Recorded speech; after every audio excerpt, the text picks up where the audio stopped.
From Omro down to Mayville, from Rosendale to the Ledge, and everywhere in between, it's time to get you caught up on everything happening in the Flyway Conference.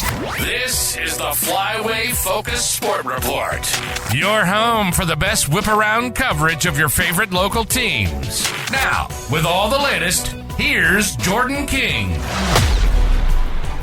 Good Saturday morning to you. They're still celebrating in Lomira, no doubt about that. The Lions are headed to the state semifinals for the first time in program history. Lomira has just given the sectional championship trophy for Division 6.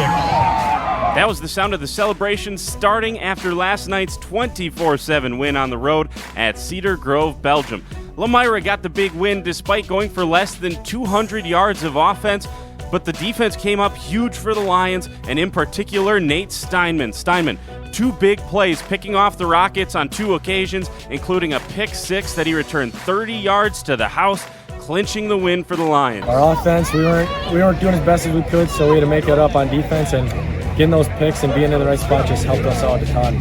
Flyway Offensive Player of the Year Taylor Schomburg was less efficient than usual, but he was still excellent. He rushed 28 times for 118 yards. He also scored two touchdowns, the first two touchdowns the Lions scored on the night, including a 47-yard dynamic run, which opened the scoring. Schomburg says the combination of a quick start on offense and strong defense all night was the key to the win. On offense, we were able to get it really get it going early. Our team is so well-rounded that our defense just stepped up to play today and stopped their run game. Quarterback Jackson Gable managed the offense well. He added 41 yards rushing, including a couple of key runs for the Lions. Lomira moves on to play against 8th-seeded Belleville, who came out of the top half of the bracket with a trip to Camp Randall on the line. The neutral site has not yet been announced for the Lions. We'll tell you about that on our social media channels as soon as that's announced.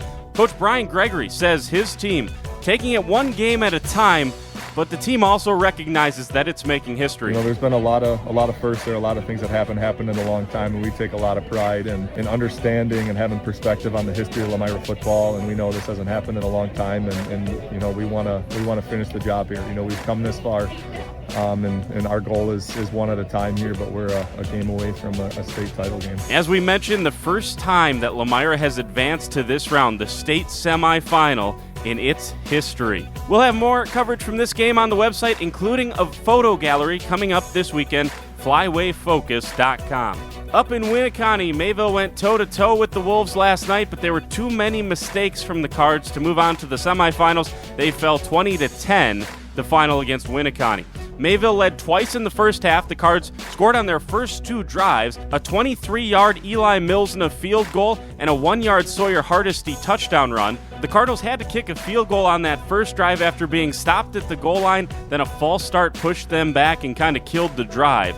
The key moment was right after the Sawyer Hardesty touchdown run, right before halftime. Winneconne got the ball at their own 45 with just 28 seconds left in the half. The Wolves got two big runs from quarterback Brody Schaefer, and they scored to take a 13-10 lead into halftime and shift the momentum over to Winneconne's sideline. In the second half, Mayville forced a Brody Schaefer fumble at the goal line on their first possession for Winneconne, but that was about the only positive of the half for Mayville as Winneconne's explosive offense drove down the field two more times to salt away the win. The Cards finished their season 10-2, and how about this for the senior class from Mayville?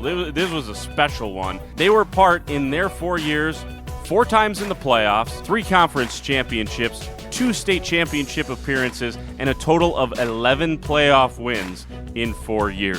Pretty incredible what that group has been a part of over the past handful of seasons. So the Flyway goes 1-1 and the Lions stay alive. We'll be back on Monday morning with some more on the big games from yesterday. We'll start previewing the state semifinal.